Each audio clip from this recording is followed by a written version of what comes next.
Well, the vice president of PlayStation had got exposed trying to solicit a 15-year-old boy for sex. And yet, game outlets like IGN do not think that this is at all newsworthy. What are you? An idiot sandwich. Hey, what is going on, everybody? How are you all doing today? I hope you all are having a wonderful and fantastic day today, and if not, hopefully you all will have a better tomorrow. So there was some major news that threw down over the weekend. Now, this had to do with a vice president of PlayStation Network, George Cacioppo. Now, what happened exactly? What did this guy do? Well, I got to give a shout out to Tipster, because this is actually how I found out.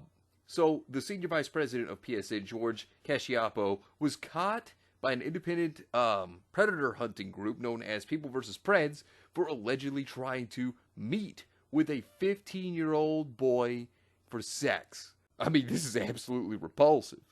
And this isn't like this is somebody that's like small or just not important at all. No, this is the vice president of PlayStation Network. And he got caught doing this. There was even a video where they actually caught him. He was standing outside of his own home waiting for this kid at like 4:30 in the morning. And they walked up to his house. He was standing outside. You can look this video up.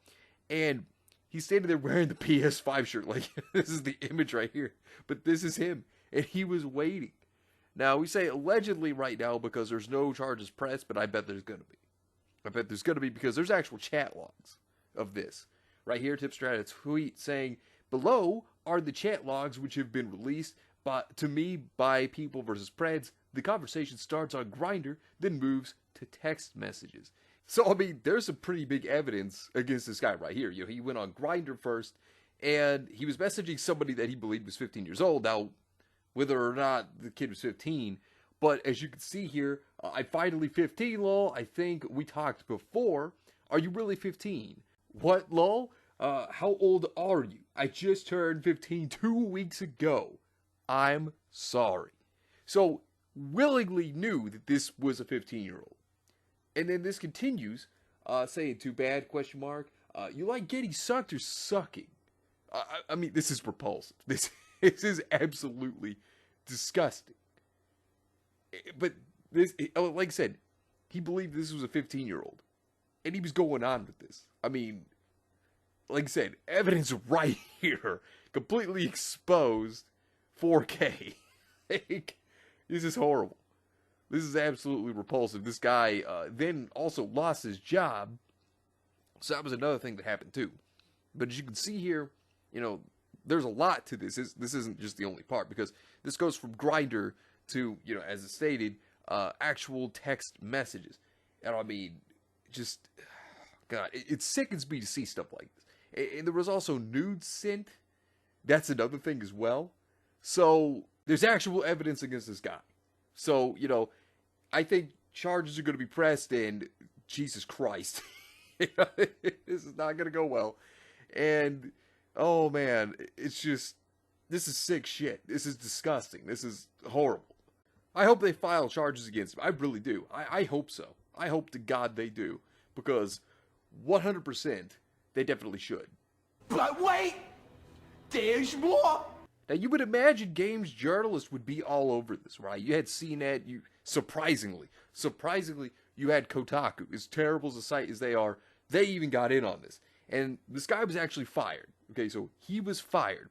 But apparently, while you see that there are tons now of gaming articles on this, right? You see a lot. I mean, I pulled up some right here. So you can just see this. Well, here's the thing. You would imagine that this would be important and significant news for anybody to cover, to talk about, right? I mean, which it is. I mean, this is disgusting stuff that happened. Should never have happened. Well, guess what? Game journalists apparently don't find this newsworthy. Got to give a shout out to Sophia Narwitz, because Sophia Narwitz has an entire article talking about this whole thing. So we go to this, and right here.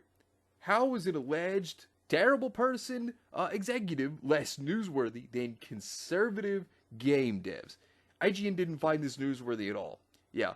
And people wonder why nobody trusts game journalists. Well, this is exactly why. Because when it comes to a serious situation such as this, and it's not like this was a nobody. Because This was the vice president of PSN.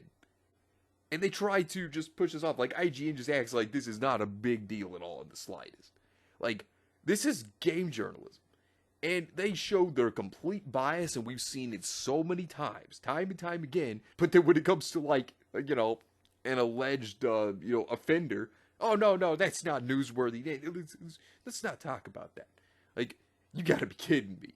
That's absolutely pathetic. That is horrible. Gaming journalism isn't lacking in politically one-sided controversies.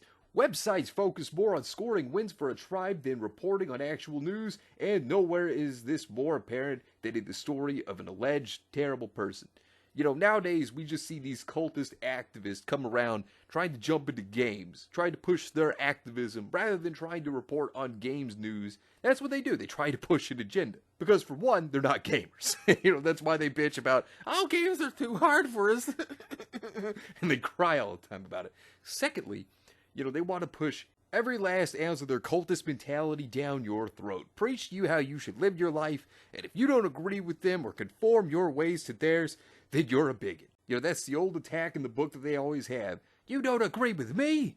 Well, then you're nothing but a bigot. That's what they always do. God. Game journalism is just not what it used to be. I mean, I remember what it used to be about video games. It used to be about having a good time, having good coverage on stuff. Not anymore. Not anymore. And yet, something as serious as this, they don't want to cover it. Not newsworthy. Less than a day after the video went live, it began to explode across social media, with people understandably calling on Sony to fire the individual featured in it. Yet, interestingly, as the story gained traction, news websites kept mum, as did journalists across Twitter. A notably odd void given involved a high-ranking executive. Likewise, the notorious web forum Reset Era, which is known for its ties to the gaming press, began closing threads discussing the matter. Its reasoning for this was that YouTube and Twitter weren't valid sources. One moderator even said that there could only be a thread once there was a legitimate news article. The problem, of course, was that the media was staying silent. Yes. Oh my God. Of course, they would say that YouTube and Twitter's not actually relevant.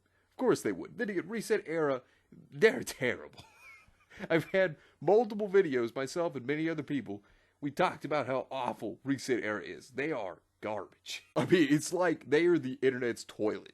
Like, besides Twitter, of course. Oh, God. I still question how they're running. They banned somebody every 5 minutes on that site. I don't know how they have any members on it still. I really don't. When asked on Twitter about the lack of coverage, Dan Stapleton, the executive editor of IGN, expressed the view that it wasn't newsworthy. Yes, according to the game journalist, a high-ranking Sony executive trying to have terrible things done to a child was not newsworthy enough. That was seemingly why there was no coverage of the incident throughout all of Saturday. It wasn't until Sunday that it began being reported on. And that was only after Casipo had been fired by Sony, with most major websites still sharing merely a copy-paste version of the news. Yeah, because they didn't care about it, because they said it wasn't newsworthy. Yeah, so they all just kind of copied each other. It's basically what they did. Newsworthy. This was, of course, shenanigans, especially when one compares the story to those that have dominated headlines throughout 2021. On February 19th, the tweet blew up after it called attention to the fact that Troy Levitt, a lead designer on the upcoming Harry Potter video game, used to make YouTube videos that shared a mixture of moderate and conservative views because, they can't stand that, so they have to try to cancel them. Because if you think differently than they do, then, oh man, get ready, they're going to put you on the crucifix. They're going to make sure to ruin your life. I mean, this is ridiculous. I remember the days that you used to just, agree to disagree and move on. But no, these clowns, you don't agree with them, then, oh man, we gotta make sure to end you. That's how they are. I mean, they are just the worst. They're all fairly lukewarm and not extreme in the least, but the media went on the attack and the news cycle became dominated by hit pieces and headlines falsely attributing him to a member of the alt-right.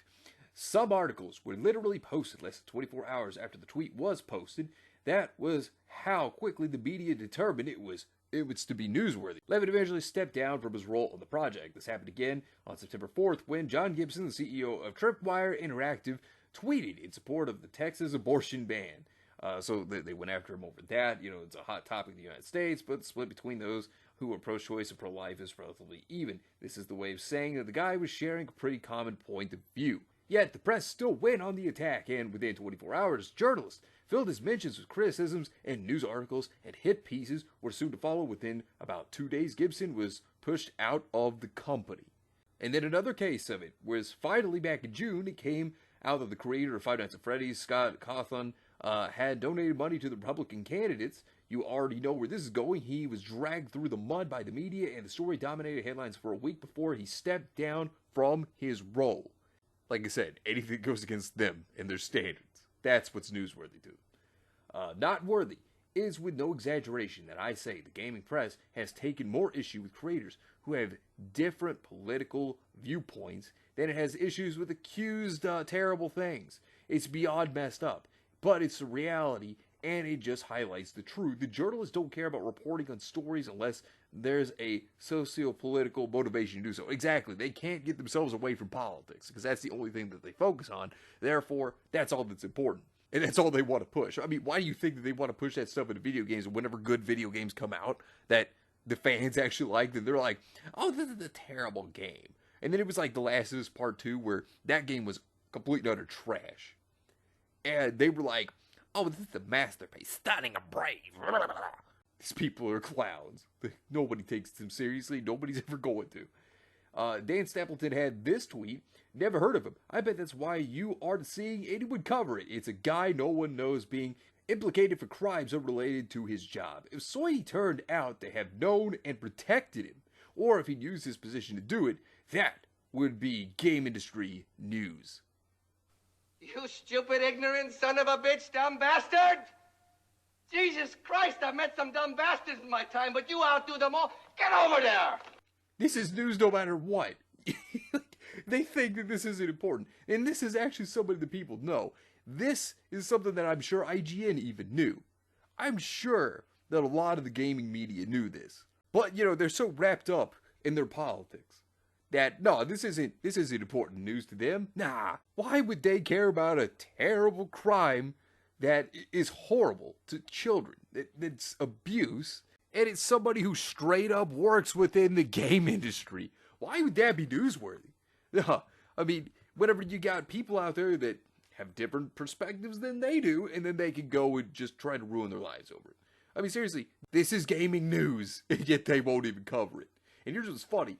After he got called out, yeah, he then deleted his tweet. Sophia Norwood's had this tweet stating, Dan has since deleted his tweet. I mean, look, this is gaming news. Something like this happening in the game industry, this is actual news.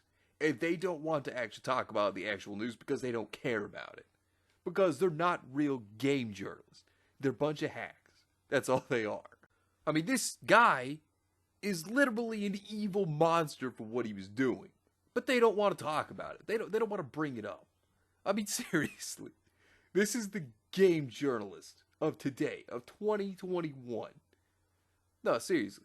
They want to talk about getting people thrown out for having conservative viewpoints. That's so stupid.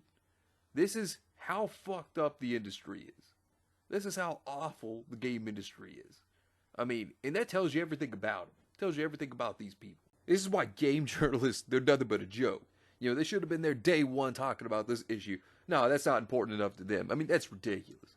They should have been on this case immediately. Absolutely absurd. But anyways, let me know what you think about this entire situation down below. Subscribe to the channel if you were new here, and make sure you were still subscribed because YouTube is unsubscribing people from all their favorite channels. So make sure you were still subscribed to all your favorite channels. Hit the video with a like, and also be sure to share the video on social media. Spread the word and get it out there. It's greatly appreciated, and it really helps out the channel a lot. Also, be sure to follow me on both Discord and Minds. We have a wonderful community there. Not only that, but it will keep you up to date on when the news videos will be released, as well as any other upcoming events in the near future. So be sure to follow me on both Discord and Minds. The links are in the description down below. But anyways, I hope you all have yourselves a wonderful and fantastic day today. And remember, if today was not a good day, tomorrow could always be better. Take care of yourselves and everyone around you, and have yourselves a good one out there, everybody.